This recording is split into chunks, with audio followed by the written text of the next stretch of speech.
seperti Bapa mengasihi anaknya, demikianlah Allahku mengasihiku.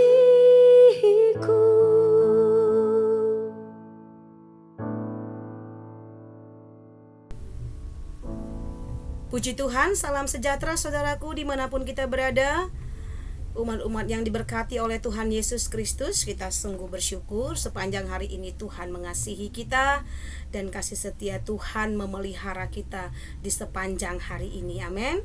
Kita akan kembali merenungkan firman Tuhan sebab kita percaya bahwa firman Tuhan itu adalah kekuatan kita di tengah-tengah situasi di dunia yang tidak kondisi yang begitu baik, tetapi kita percaya bahwa firman Allah itu menjadi jaminan kita untuk tetap kuat di dalam menghadapi keadaan dunia ini. Mari kita bersama berdoa. Bapa di dalam surga, kami menyembah Engkau di dalam nama Kristus Yesus Tuhan Allah kami yang hidup. Malam hari ini kami sungguh bersyukur Tuhan, sebab Engkau begitu baik dan mengasihi kami. Dan kami sungguh bersyukur sebab kami masih diberi kesempatan untuk bersama merenungkan firman Allah di tengah-tengah dunia yang tidak menentu ini. Tetapi firman-Mu menjadi sumber pengharapan kami, menjadikan kami tetap kuat di dalam Engkau. Roh Kudus menolong kami, menuntun kami, mengajar kami untuk mengerti setiap kebenaran Tuhan. Dan kebenaran itu sungguh menguatkan dan memerdekakan hidup kami. Demi nama Yesus kami bersyukur. Haleluya. Amin. Puji Tuhan, saudaraku yang diberkati Tuhan Yesus.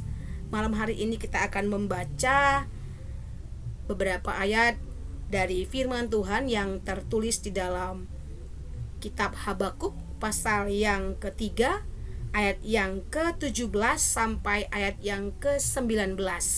Demikian firman Tuhan. Sekalipun pohon ara tidak berbunga, pohon anggur tidak berbuah, hasil pohon zaitun mengecewakan, sekalipun ladang-ladang tidak menghasilkan bahan makanan, kambing domba terhalau dari kurungan, dan tidak ada lembu sapi dalam kandang. Namun aku akan bersorak-sorak di dalam Tuhan, beria-ria di dalam Allah yang menyelamatkan aku. Allah Tuhanku itu kekuatanku. Ia membuat kakiku seperti kaki rusa. Ia membiarkan aku berjejak di bukit-bukitku. Puji Tuhan saudaraku. Renungan kita malam hari ini berjudul tidak terganggu atau tidak terpengaruh dengan situasi. Saya percaya bahwa hari-hari ini kita sepakat berkata bahwa situasi-situasi yang kita hadapi bukanlah situasi-situasi yang mudah. Situasi yang kita hadapi situasi yang begitu sulit dalam segala aspek, terlebih dalam hal perekonomian. Apa yang kita baca pada malam hari ini, saudara, ini menunjukkan bahwa situasi yang begitu rumit, situasi yang begitu sulit, kondisi yang tidak bisa diterima oleh kenyataan hidup kita. Tetapi ayat firman Tuhan ini akan mengajar kita bagaimana kita bisa tetap kuat, teguh di tengah-tengah situasi yang sama sekali tidak ada lagi pengharapan, tidak ada lagi jalan keluar, tidak ada lagi kondisi yang baik di sana. Sudah berbuat banyak hal tetapi tidak ada hasil. Nabi Habakuk berkata, segala sesuatu sudah tidak ada. Tetapi dia mengambil satu tindakan. Ayat yang ke-18 berkata, namun aku akan bersorak-sorak di dalam Tuhan, beria-ria di dalam Allah yang menyelamatkan aku. Ya, dalam pasal yang ketiga ini saudara disebutkan bahwa Nabi Habakuk berdoa. Pada ayat yang pertama nanti saudara boleh baca, Nabi Habakuk sedang menaikkan doa di hadapan Tuhan, tetapi doanya itu doa dengan nada ratapan. Nabi Habakuk sedang meratap. Sekalipun hal ini tidak dituliskan saudara pada pasal-pasal yang sebelumnya. Awalnya Nabi Habakuk ia tidak mengerti maksud Tuhan apa yang sesungguhnya. Tuhan sepertinya menutup mata terhadap orang-orang yang berlaku fasik. Tuhan sepertinya membiarkan bangsanya ditindas oleh bangsa lain. Namun akhirnya terjawablah pergumulan Habakuk bahwa Tuhan tidak pernah membiarkan dan meninggalkan orang-orang yang hidupnya benar di hadapannya. Karena sekalipun kegelapan masih melingkupi bangsanya, Nabi Habakuk tidak membiarkan dirinya dalam kepedihan yang berkepanjangan. Dia tidak terus meratapi keadaannya, keadaan bangsanya. Di dalam Tuhan selalu ada harapan, saudara. Di dalam Tuhan selalu ada masa depan. Yeremia 29 ayat yang ke-11 berkata, "Aku tahu rancangan yang ada padaku mengenai kamu. Rancangannya adalah masa depan." Hanya saja terkadang manusia sok tahu dan berpikir bahwa manusia dapat merancang segala sesuatu. Tetapi firman Allah berkata hanya Tuhan yang tahu rancangan-rancangan yang Ia sudah siapkan. Dan itulah juga yang terjadi dalam kehidupan Nabi Habakuk ketika dia berdoa, menyembah Allah, menghampiri Tuhan di dalam doanya. Akan tiba saatnya bahwa janji Tuhan itu akan ya dan amin menjadi bagian dari kehidupannya. Itu kita bisa baca di dalam Habakuk pasal yang kedua, ayat yang ketiga dikatakan firman Tuhan, sebab penglihatan itu masih menanti saatnya. Tetapi ia bersegera menuju kesudahannya dengan tidak menipu. Apabila berlambat-lambat, nantikanlah itu. Sebab itu sungguh-sungguh akan datang dan tidak akan bertangguh. Tidak selamanya orang fasik, orang jahat itu akan selalu ada di tempat yang aman dan nyaman. Pada saatnya mereka akan menuai dari apa yang mereka lakukan. Galatia pasal yang ke-6 ayat yang ke-8 berkata, saudara, sebab barang siapa menabur dalam dagingnya, ia akan menuai kebinasaan dari dagingnya. Tetapi barang siapa menabur dalam roh, ia akan menuai hidup yang kekal dari roh itu. Oleh karena itu Habakuk berketetapan hati untuk tetap mengarahkan pandangannya kepada Tuhan dan mempercayai janji firman-Nya. Saudara, ini bukan perkara yang mudah dan begitu gampang untuk dilakukan di tengah-tengah situasi dan kondisi yang tidak menentu. Kondisi yang begitu memprihatinkan, tidak mudah, saudara. Dan saya percaya kondisi ini pun kita alami. Di hari-hari yang sukar sesuai dengan firman Allah kita mengalami ini. Tetapi maukah kita berketetapan dan mengarahkan pandangan kita kepada Tuhan serta mempercayai firman-Nya? Sebab firman itu adalah firman yang ya dan amin.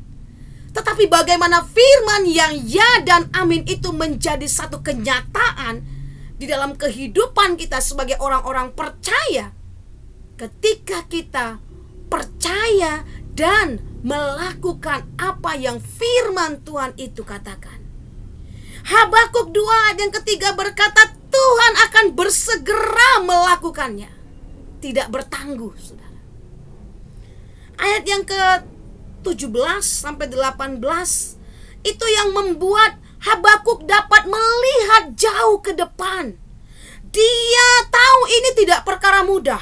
Diperlukan iman dan penyerahan hidup yang total, penyerahan hidup sepenuhnya.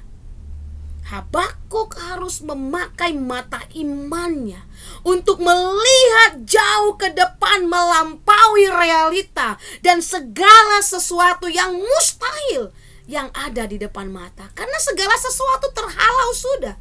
Tidak ada yang diharapkan, saudara. Tetapi Habakuk ayat yang ke-17 berkata, namun aku akan bersorak-sorak di dalam Tuhan, beria-ria di dalam Allah yang menyelamatkan aku. Saya percaya saudara dan saya ada di dalam Tuhan, bukan di luar Tuhan. Sebab jika kita di luar Tuhan, kita tidak akan pernah bisa berbuat apa-apa. Tetapi sama seperti Nabi Habakuk berkata, aku bersorak-sorak di dalam Tuhan. Aku beria-ria di dalam Tuhan. Kenapa, saudara? Karena Tuhan itu adalah keselamatannya. Tuhan itu keselamatan kita, saudara. Mazmur pasal yang ke-33 ayat yang pertama dan kedua. Raja Daud pun berkata, orang benar itu akan bersorak-sorak di dalam Tuhan. Bersorak-sorak bukan karena keadaan semuanya baik dan terkendali. Nabi Habakuk keadaannya tidak aman, saudara. Tidak aman, kondisinya tidak baik. Tapi dia mengambil keputusan, namun aku akan bersorak-sorai. Ini dibutuhkan sikap hati iman yang benar di hadapan Tuhan. Tidak mudah bersorak, tidak mudah memuji dan menyembah Tuhan di tengah kondisi yang tidak baik. Kalau segala sesuatunya aman, baik, segalanya tercukupi, kita akan berkata baik saja, situasi baik, Tuhan Yesus baik. Kita bisa berkata itu, saudara. Tapi bagaimana dalam situasi yang tidak baik? Pada kenyataannya memang situasi tidak baik. Masihkah kita dapat memuji dan menyembah Tuhan? Saya mau berkata, saudara, orang-orang percaya kepada Kristus harus hidup seperti apa yang dialami oleh Nabi Habakuk. Dia dapat berkata, sekalipun saya sakit dan tidak disembuhkan, saya tetap menyembah Tuhan. Sekalipun keadaan saya tidak baik, dia berkata, saya tetap menyembah Tuhan. Ini adalah penyembahan yang luar biasa, saudara. Kita tidak hidup karena apa yang sudah tersedia di depan mata, baru kita bisa menyembah Tuhan.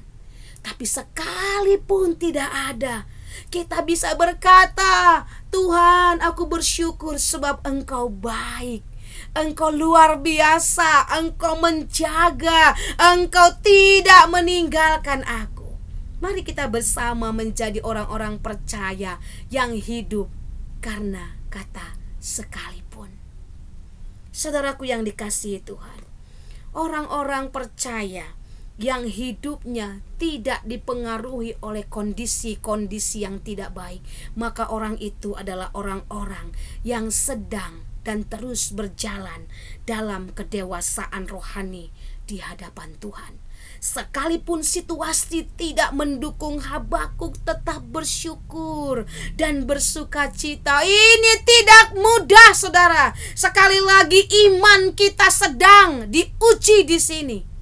Apakah kita tetap memandang kepada Tuhan yang berjanji dengan janji yang ya dan amin, atau kita percaya dan join dengan keadaan yang tidak mendukung ini? Kita yang memutuskan itu di dalam hidup kita. Ibrani pasal yang ke-12 ayat yang kedua berkata, marilah kita melakukannya dengan mata yang tertuju kepada Yesus, yang memimpin kita kepada iman dan yang membawa iman itu kepada kesempurnaan, yang dengan mengabaikan kehinaan tekun memikul salib ganti sukacita yang disediakan bagi Dia, yang sekarang duduk di sebelah kanan tahta Allah. Saudara yang diberkati, Sebab ketika Tuhan berfirman, maka semuanya jadi. Ketika Dia berjanji sekali-kali tidak meninggalkan, maka itu jadi ketika kita percaya dalam hidup kita. Oleh sebab itu saudara, hari-hari ini kita hidup harus dengan iman, harus hidup dengan keyakinan bahwa firman yang saya dengar, firman yang saya baca, firman yang saya renungkan, itu menjadi kehidupan dan daging dalam hidup saya. Iman yang sejati tidak terpengaruh situasi dan kondisi. Karena itu mari bersama kita maju di dalam Tuhan. Arahkan terus pandangan kita kepada Tuhan yang sudah melakukan segalanya bagi saudara dan saya. Adakah di antara kita malam hari ini sedang mengalami hal-hal pergumulan yang begitu berat?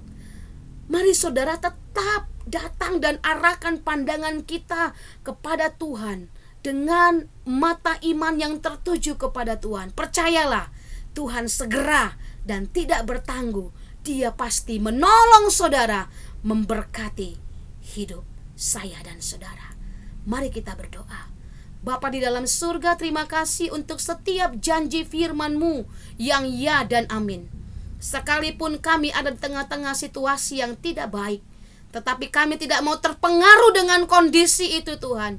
Teguhkan terus iman kami, keyakinan kami akan Engkau, bahwa Engkau adalah satu-satunya Tuhan yang menjadi pemilik hidup kami, yang berjanji tidak membiarkan dan membiarkan kami dalam keadaan-keadaan yang sukar sekalipun. Yakinkan kami sesuai dengan firman-Mu bahwa Engkau adalah Allah yang berjanji dan tidak pernah mengingkari janji-Mu. Berkat-Mu atas setiap kami yang mendengar firman. Pendengaran kami akan firman-Mu akan menimbulkan iman, dan iman itu akan membawa kami menikmati janji-Mu. Janji digenapi dalam setiap kehidupan kami. Terpuji Engkau selamanya. Ini doa syukur kami, demi nama Yesus kami berdoa. Amin. Tuhan Yesus memberkati.